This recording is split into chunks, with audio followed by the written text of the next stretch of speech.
Hello friends, learning point 247 पर आपका बहुत बहुत स्वागत है। आई होप आप लोग अच्छे होंगे और आप लोग अपनी पढ़ाई भी अच्छे ढंग से कर रहे होंगे। तो आज केमिस्ट्री के अगले वीडियोस की ओर हम लोग चलते हैं। जो भी इससे पहले आपके जो है आई थिंक 4 से 5 वीडियो आपके हो चुके हैं। इससे पहले आपके 5 वीडियो हो चुके हैं और 5 चैप्टर भी आपका कंप्लीट हो चुका है। तो पॉलिटेक्निक के एंट्रेंस एग्जाम के लिए सारे वीडियोज आपके जो है केमिस्ट्री के आपको अवेलेबल करवाए जा रहे हैं और साथ में अदर एग्जाम के लिए भी आपके यूज़फुल है। तो आप अगर पहली बार चैनल पे आए हैं तो चैनल को सब्सक्राइब कीजिए और वीडियो को लाइक कीजिए। आइए चलते हैं आज के पहले क्वेश्चन की ओर। हमारा पहला क्वेश्चन है, संयोजकता शब्द का प्रयोग सर्वप्रथम किसने किया था? ऑप्शन ए फ्रैंकलैंड ने, ऑप्शन बी कोसल ने, ऑप्शन सी नील्स ने और ऑप्शन डी रदरफोर्ड ने। तो संयोजकता जो शब्द है इसका प्रयोग जो है सर्वप्रथम फ्रैंकलैंड ने किया था। तो ऑप्शन नंबर ए यहाँ पर करेक्ट आंसर होगा हमारा कि फ्रैंकलैंड ने संयोजक का सर्वप्रथम प्रयोग किया था। अगला क्वेश्चन है हमारा, संयोजकता के इलेक्ट्रॉनिक सिद्धांत का प्रतिपादन करने वाले वैज्ञानिक थे? Option A Rutherford, option B Kossel एवं G N Lewis, option C Chadwick और ऑप्शन डी नील्स बोर। तो जो संयोजकता का इलेक्ट्रॉनिक सिद्धांत है इसको प्रतिपादित करने वाले जो वैज्ञानिक थे उनका नाम था कोसल एवं जी एन लुइस। तो ऑप्शन नंबर बी यहाँ पर करेक्ट आंसर हो जाएगा कि दो वैज्ञानिक थे कोसल एवं जी एन लुइस जिन्होंने संयोजकता के इलेक्ट्रॉनिक सिद्धांत को प्रतिपादित किया था। अगला क्वेश्चन हमारा, वैद्युत संयोजक बंध बना होता है? ऑप्शन ए विद्युत आवेशित अणुओं का, ऑप्शन बी विद्युत उदासीन अणुओं का, ऑप्शन सी उदासीन परमाणुओं का और ऑप्शन डी है विद्युत आवेशित परमाणुओं या परमाणु समूहों का। तो यहाँ पर जो आपका होगा वैद्युत संयोजक बंध या मतलब कि यहाँ पर जो भी आपके जो है ऐसे बंध होते हैं कि जिनमें जो है आपके जो भी यौगिक जो भी तत्व होते हैं वो आपके पॉजिटिव और निगेटिव में जब भी उनका जलीय विलयन किया जाता है तब पॉजिटिव और निगेटिव में चेंज हो जाते हैं। उन्हें क्या वो करते हैं मतलब आयन उनका बन जाता है, उन्हें वैद्युत संयोजक बंध कहते हैं। यहाँ पर जो है इनका जो होता है कि विद्युत आवेशित परमाणुओं तथा परमाणु के समूहों से क्या बनता है आपका वैद्युत संयोजक बंध बनता है। तो ऑप्शन नंबर डी इसका करेक्ट आंसर होगा हमारा। अगला क्वेश्चन है, संयोजी इलेक्ट्रॉन कहलाते हैं परमाणु के? ऑप्शन ए सबसे भीतरी कक्ष में उपस्थित इलेक्ट्रॉन, ऑप्शन बी बाहर से दूसरे नंबर के कक्ष में उपस्थित इलेक्ट्रॉन, ऑप्शन सी दूसरे कक्ष में उपस्थित इलेक्ट्रॉन और ऑप्शन डी बाह्यतम कक्ष में उपस्थित इलेक्ट्रॉन। तो जो संयोजी इलेक्ट्रॉन होते हैं वो बाह्यतम कक्ष में उपस्थित इलेक्ट्रॉन कहलाते हैं। मतलब ऑप्शन नंबर डी यहाँ पर करेक्ट आंसर होगा। जैसे कि आपका अगर मान लो ये इस तरह का कोई भी यौगिक है, कोई भी तत्व है आपका, तो यहाँ पर जो इसके सबसे बाहर वाले कक्ष में मान लो ऐसे दो, मान लो इसमें दो कक्षक है, उसके जब सबसे बाहर वाले कक्षक में यहाँ पर जो भी इलेक्ट्रॉन होंगे वो क्या कहलाएंगे आपके संयोजी इलेक्ट्रॉन कहलाएंगे। ये वाले इलेक्ट्रॉन क्या कहलाएंगे आपके संयोजी इलेक्ट्रॉन कहलाएंगे। इसके अंदर का कोई भी इलेक्ट्रॉन जो है संयोजी इलेक्ट्रॉन नहीं होगा। इस क्वेश्चन का आंसर होगा हमारा ऑप्शन नंबर डी। अगला क्वेश्चन जो है हमारा, सहसंयोजक बंध बनता है? ऑप्शन ए इलेक्ट्रॉन के आदान प्रदान से, ऑप्शन बी बाहर से एक इलेक्ट्रॉन मिलने से, ऑप्शन सी इलेक्ट्रॉन बाहर निकलने से और ऑप्शन डी है इलेक्ट्रॉन के साझे से। तो जो सहसंयोजक बंध बनता है ये इलेक्ट्रॉन के साझे से बनता है। मतलब ऑप्शन नंबर डी यहाँ पर हमारा करेक्ट आंसर होगा। जैसे कि आपको पता है मेथेन बनता है CH4। अगर CH4 की बात करते हैं यहाँ पर जो है आपका कार्बन इधर होता है, उसके हर तरफ क्या होते हैं आपके हाइड्रोजन इसके साथ में लगे होते हैं। या फिर अगर मान लो इसको हम इस तरह से बनाते हैं बंध बना के, ये आपका यहाँ पर एक हाइड्रोजन लगा होता है, एक हाइड्रोजन आपका ऊपर लगा होता है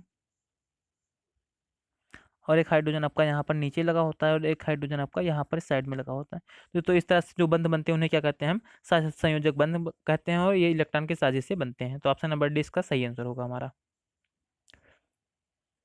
अगला क्वेश्चन है, उपसा संयोजकता में होता है? ऑप्शन ए इलेक्ट्रॉनों का स्थानांतरण, ऑप्शन बी इलेक्ट्रॉनों की बराबर साझेदारी, ऑप्शन सी हाइड्रोजन बंध और ऑप्शन डी एक परमाणु के इलेक्ट्रॉनों की दो परमाणुओं के मध्य साझेदारी। तो यहाँ पर जो होता है हमारा कि एक परमाणु के इलेक्ट्रॉनों की दो परमाणुओं के मध्य साझेदारी होती है, तो इसे क्या बोलते हैं हम उपसा संयोजकता कहते हैं।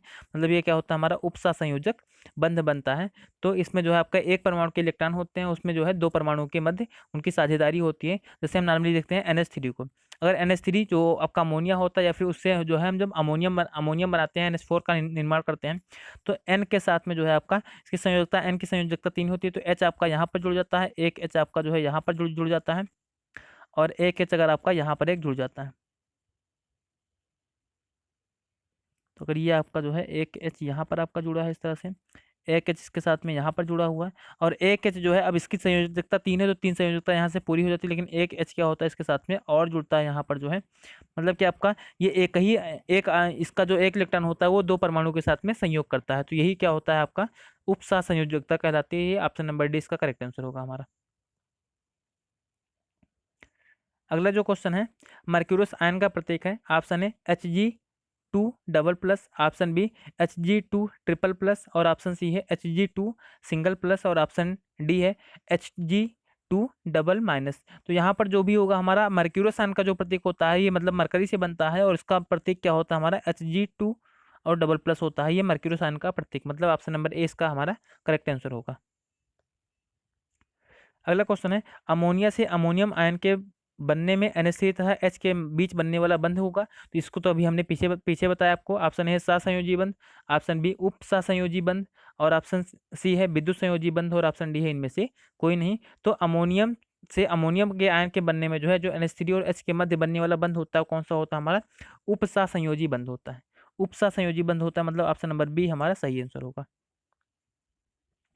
अगला क्वेश्चन है सहसंयोजक यौगिक जल में प्राय ऑप्शन ए घुलनशील होते हैं, ऑप्शन बी अघुलनशील होते हैं और ऑप्शन सी है वियोजित हो जाते हैं और ऑप्शन डी है जल अपघटित हो जाते हैं। तो जो सहसंयोजक यौगिक होते हैं वो जल में जो है अघुलनशील होते हैं परंतु कार्बनिक विलायकों में जो है घुलनशील होते हैं। कार्बनिक विलायक में घुलनशील और जल में क्या होते हैं अघुलनशील होते हैं।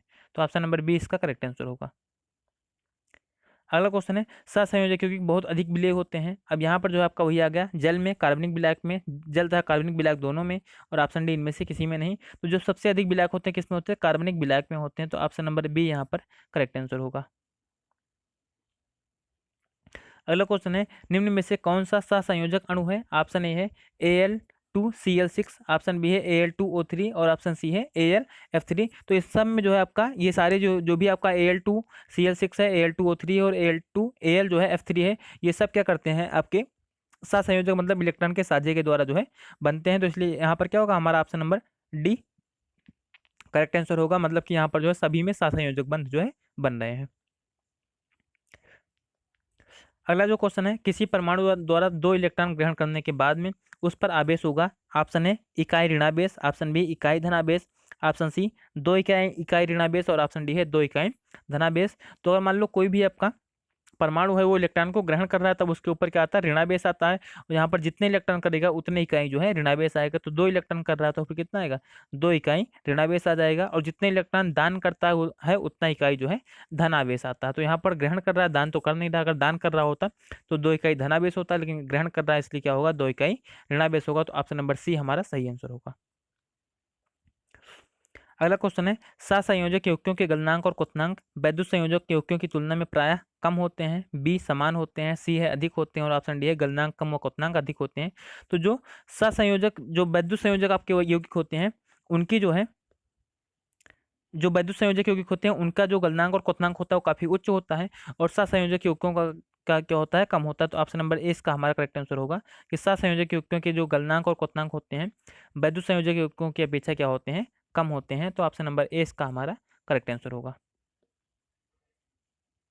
अगला क्वेश्चन है H2S में बंद होगा। ऑप्शन ए वैद्युत संयोजक, ऑप्शन बी सहसंयोजक, ऑप्शन सी है हाइड्रोजन और ऑप्शन डी है एकाकी बंध। तो H2S में मतलब यहाँ पर जो हाइड्रोजन सल्फाइड होता है इसमें क्या होते हैं हमारे सहसंयोजक बंध होते हैं। मतलब यहाँ पर हाइड्रोजन और सल्फर का जो है जो इलेक्ट्रॉन है वो साझेदारी के द्वारा आपका यौगिक का निर्माण करते हैं, मतलब बंध बनाते हैं। तो सहसंयोजक बंध कहलाता है। ऑप्शन नंबर बी इसका सही आंसर होगा।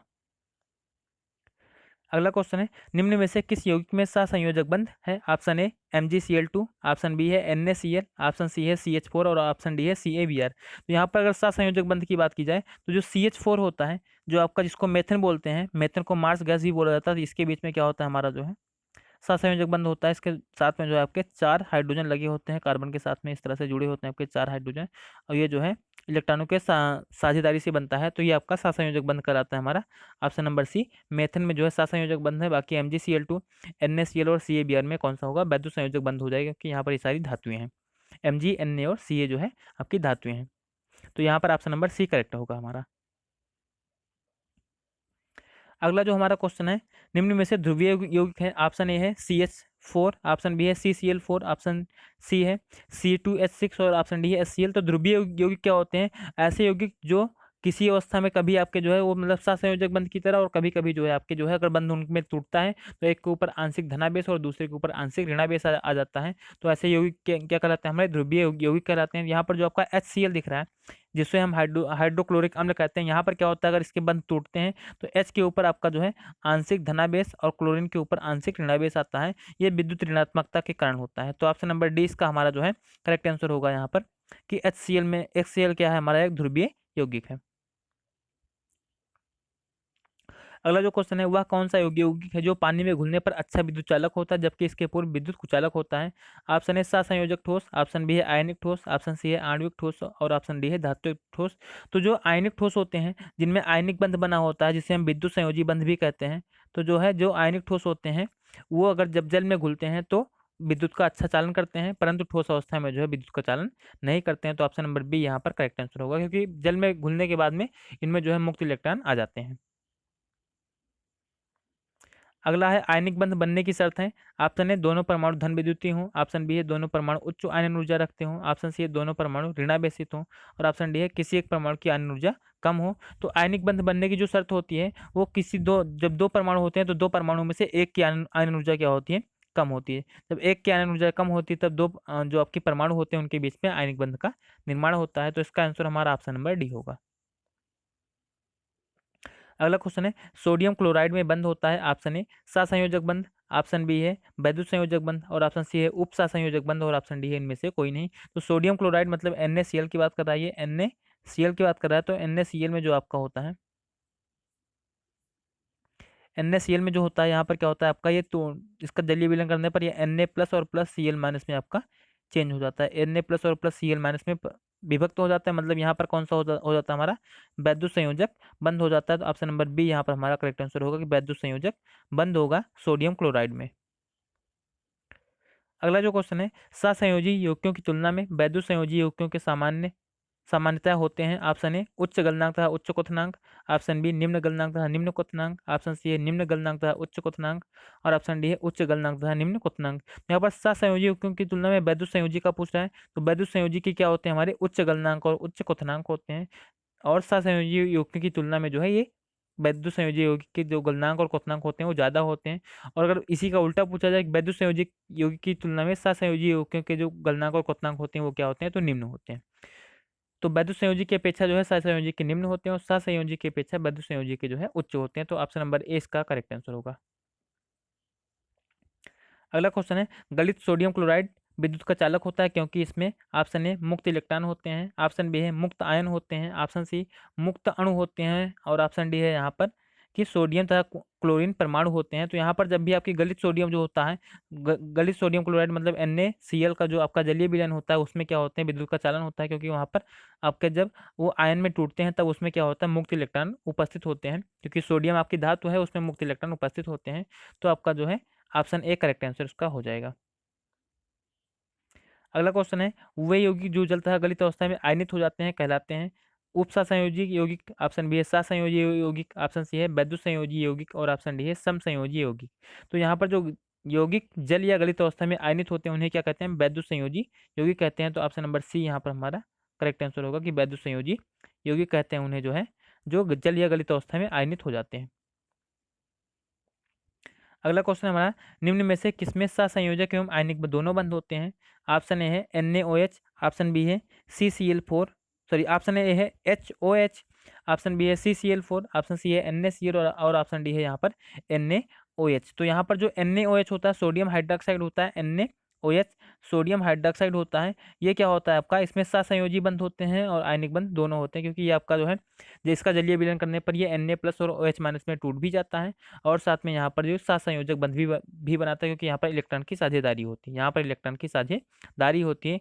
इसलिए यहाँ पर क्या होगा, हमारा ऑप्शन नंबर डी जो है करेक्ट आंसर होगा कि NaOH। NaOH में क्या होगा, हमारा सहसंयोजक और आयनिक दोनों बंध होता है।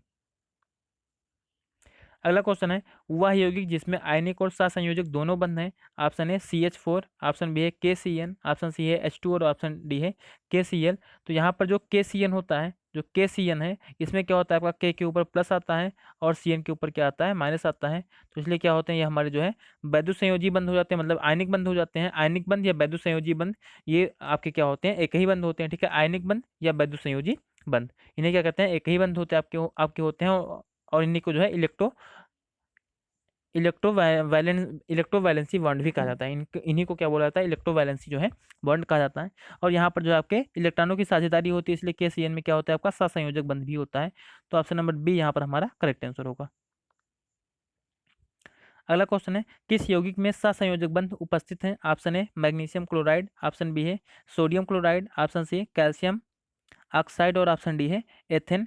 तो यहाँ पर जो है हमसे सहसंयो सहसंयोजक बंध की बात कर रहा है, तो सहसंयोजक बंध किस में होता है? आपका एथेन में होता है। जो भी आपके कार्बनिक यौगिक होते हैं उसमें क्या होता है? आपका सहसंयोजक बंध उपस्थित होता है। तो इस क्वेश्चन का आंसर होगा हमारा option number D, ethane C2H6 में क्या होगा? हमारा सहसंयोजक बंध होगा। अगला क्वेश्चन है, निम्नलिखित में से उप सहसंयोजक यौगिक कौन सा है? ऑप्शन ए है SO2, ऑप्शन बी है MgCl2, ऑप्शन सी है CaCl2 और ऑप्शन डी है CH4। तो यहाँ पर अगर उपसा संयोजक यौगिक की बात की जाए तो सबसे पहले हम देखते हैं उपसा संयोजक यौगिक होते कौन से हैं। तो ऐसी अगर मान लो आपका कोई भी एक अणु किसी भी एक परमाणु के द्वारा जो एक इलेक्ट्रॉन होता है उसके द्वारा आपके दो परमाणु जुड़े होते हैं, तो उसे ही हम क्या बोलते हैं? उपसा संयोजकता बोलते हैं। उसे क्या बोलते हैं? उपसा संयोजकता बोलते हैं। और उसमें जो हमारा बॉन्ड बनता है उसे क्या कहते हैं? हम सहसंयोजी बंध कहते हैं। यहाँ पर जो आपका SO2 होता है, सल्फर डाइऑक्साइड होता है, ये क्या होता है? हमारा उपसा संयोजक यौगिक है, क्योंकि यहाँ पर सल्फर के एक इलेक्ट्रॉन के द्वारा जो है ऑक्सीजन के दो इलेक्ट्रॉन, दो जो है अणु आपके जुड़े होते हैं। तो ऑप्शन नंबर ए इसका करेक्ट आंसर होगा हमारा। अगला क्वेश्चन है, निम्नलिखित में से कौन सा एक वैद्युत संयोजी यौगिक है? ऑप्शन ए है BF3, ऑप्शन सी है बी है CH4, ऑप्शन सी है SiCl4 और ऑप्शन डी है यहाँ पर MgCl2। तो वैद्युत संयोजी यौगिक की बात करते हैं, मतलब यहाँ पर जो है आपके एक धातु होगी और एक अधातु होगी, तो यहाँ पर सीधी सी कौन सा हो जाएगा? हमारा MgCl2 हो जाएगा, जो है जो कि यहाँ पर वैद्युत संयोजी यौगिक है, क्योंकि यहाँ पर Mg+ और Cl- में विभक्त होता है। अगला क्वेश्चन है, NaCl का क्रिस्टल बना होता है। ऑप्शन ए NaCl अणु का, ऑप्शन बी Na तथा Cl परमाणुओं का, ऑप्शन सी है Na प्लस तथा Cl- आयनों का और ऑप्शन डी Na- तथा Cl+ आयनों का। यहाँ पर जो सोडियम है ये धातु है और Cl क्या है? आपकी एक अधातु है, मतलब कि हाइड्रोजन तत्व है। तो यहाँ पर जो है आपका Na+ और Cl- आयनों का जो है आपका NaCl क्रिस्टल बना होता है। तो ऑप्शन नंबर सी यहाँ पर करेक्ट आंसर होगा। अगला क्वेश्चन है, एक धन विद्युतीय तत्व के बाहर कोई कोष में 5 इलेक्ट्रॉन है, उसकी संयोजकता है। Option A +5, option B -5, option C है -3 और ऑप्शन डी है +3। तो जो भी आपके धन विद्युतीय तत्व है, मतलब ये क्या क्या करेगा? आपका इलेक्ट्रॉन का त्याग करेगा। धन विद्युतीय तत्व है मतलब इलेक्ट्रॉन का त्याग करेगा। इसके बाहरी कोष में 5 इलेक्ट्रॉन है, मतलब ये क्या करेगा? जो है आपका इलेक्ट्रॉन को अगर मान लो त्याग करके अपने बाहरी कक्षक में 2 या 8 इलेक्ट्रॉन की पूर्ति करने की कोशिश करेगा। तो 5 है, तो 5 में अगर इसको 2 और 3 में तोड़ देते हैं, मतलब ये 3 इलेक्ट्रॉन का त्याग कर देगा और क्या कर देगा? अपने फिर इसके बाहरी कोष में 2 इलेक्ट्रॉन हो जाएंगे और अस्थायी नाभिक बना लेगा। मतलब यहाँ पर किसकी त्याग करेगा तो फिर कितनी होगी? +3 इसकी संयोजकता हो जाएगी। तो ऑप्शन नंबर डी हमारा सही आंसर होगा। अगला क्वेश्चन है, किसी तत्व के नाभिक में 9 प्रोटॉन है, इसकी संयोजकता कितनी होगी? ऑप्शन ए है 1, ऑप्शन बी है 3, ऑप्शन सी है 2 और ऑप्शन डी है 5। तो अगर तत्व के नाभिक में 9 प्रोटॉन है तो इसमें इलेक्ट्रॉनों की संख्या भी कितनी होगी? 9 होगी। और अगर इसमें इलेक्ट्रॉनों की संख्या आपकी 9 हो रही है, तो अगर 9 का हम इलेक्ट्रॉनिक विन्यास करते हैं तो कितना आता है? 2 और 7। ठीक है, 9 का इलेक्ट्रॉनिक विन्यास कितना आता है? 2 और 7। मतलब अगर इसे एक इलेक्ट्रॉन मिल जाए तो इसके बाहरी कक्षक में जो है 8 इलेक्ट्रॉन हो जाएंगे और अस्थायी कक्षक हो जाएगा। मतलब यहाँ पर हमारा क्या होगा? ऑप्शन नंबर ए जो है सही आंसर होगा। किसकी संयोजकता कितनी होगी? 1 होगी। अगला जो क्वेश्चन है, हाइड्रोजन के यौगिक में प्रायः बंध होते हैं। ऑप्शन ए वैद्युत संयोजक, ऑप्शन बी सहसंयोजक, ऑप्शन सी उप सहसंयोजक और ऑप्शन डी है ए व सी दोनों। तो हाइड्रोजन के यौगिक में जो प्रायः बंध होते हैं कौन से होते हैं? हमारे सहसंयोजक बंध होते हैं। हाइड्रोजन के यौगिक के साथ में कौन से होते हैं? हमारे सहसंयोजक बंध होते हैं। तो ऑप्शन नंबर बी यहाँ पर हमारा करेक्ट आंसर होगा कि हाइड्रोजन के यौगिक में जो है सहसंयोजक बंध बने होते हैं। अगला क्वेश्चन है, नाइट्रोजन अणु में है। ऑप्शन ए एकल बंध, ऑप्शन बी त्रिक बंध, ऑप्शन सी द्विक बंध और ऑप्शन डी इनमें से कोई नहीं। तो नाइट्रोजन अणु में क्या होते हैं? हमारे त्रिक बंध होते हैं, क्योंकि नाइट्रोजन की संयोजकता भी कितनी होती है? 3 होती है। नाइट्रोजन की संयोजकता कितनी होती है? हमारी 3 होती है। जब नाइट्रोजन की संयोजकता 3 होती है तो इसके जो अणु होते हैं उसमें भी कितने होते हैं? हमारे त्रिक बंध होते हैं। तो ऑप्शन नंबर बी यहाँ पर सही आंसर होगा। अगला क्वेश्चन है, N2O5 में नाइट्रोजन की संयोजकता कितनी है? Option A 2, option B 3, option C 4 और ऑप्शन डी है 5। तो N2O5 में अगर ये आपका बनेगा तो N आपका यहाँ पर लिखोगे, यहाँ पर 5 लिखेंगे और यहाँ यहाँ पर जो है आपका O आएगा, यहाँ पर 2 आएगा। अब जो है इसको इसके साथ में और इसको इसके साथ में फंसा देते हैं, तो यहाँ पर क्या बनता है? हमारा N2O5 बन जाता है। मतलब यहाँ पर जो है N की संयोजकता कितनी है? 5 है। इसकी संयोजकता इसके ऊपर लिखिए, इसकी संयोजकता इसके ऊपर, तो N की संयोजकता यहाँ पर कितनी हो जाएगी? 5 हो जाएगी। तो ऑप्शन नंबर डी यहाँ पर करेक्ट आंसर होगा। अगला जो क्वेश्चन है, KCl में पोटेशियम और क्लोरीन परमाणुओं के मध्य बंध है। ऑप्शन ए वैद्युत संयोजक, ऑप्शन बी है सहसंयोजक और ऑप्शन सी है उप सहसंयोजक, ऑप्शन डी इनमें से कोई नहीं। तो KCl में पोटेशियम और क्लोरीन परमाणु के जो मध्य होते हैं, यहाँ पर जो बंध बने होते हैं कौन से होते हैं, वैद्युत संयोजक बंध बने होते हैं, क्योंकि यहाँ पर K+ और Cl- में आपका टूट जाता है जब भी इसका जलीय विलयन किया जाता है। तो 34 का हमारा ऑप्शन नंबर ए जो है करेक्ट आंसर हो जाएगा। अगला जो क्वेश्चन है, निम्न में से कौन सा पदार्थ सहसंयोजक है। ऑप्शन ए CaCl2, ऑप्शन बी है H2O, ऑप्शन सी है K2O और ऑप्शन डी है MgO। तो यहाँ पर अगर हमसे सहसंयोजक बंध की बात कर रहा है, मतलब यहाँ पर जो आपका हाइड्रोजन मतलब हाइड्रोजन जो आपका ऑक्साइड होता है, जिसे हम क्या बोलते हैं, जल बोलते हैं, जिसे हम क्या बोलते हैं, जल बोलते हैं। इसमें क्या होता है, हमारा सहसंयोजक बंध होता है, क्योंकि यहाँ पर जो है हाइड्रोजन और ऑक्सीजन जो है परस्पर इलेक्ट्रॉनों के साझे के द्वारा यौगिक का निर्माण करते हैं, मतलब जल का निर्माण करते हैं। तो ऑप्शन नंबर बी यहाँ पर हमारा करेक्ट आंसर होगा। अगला क्वेश्चन है, निम्न अणुओं में उप सहसंयोजक बंध होता है। ऑप्शन ए जल में, option B ammonium chloride, option C methane और ऑप्शन डी है मैग्नीशियम क्लोराइड।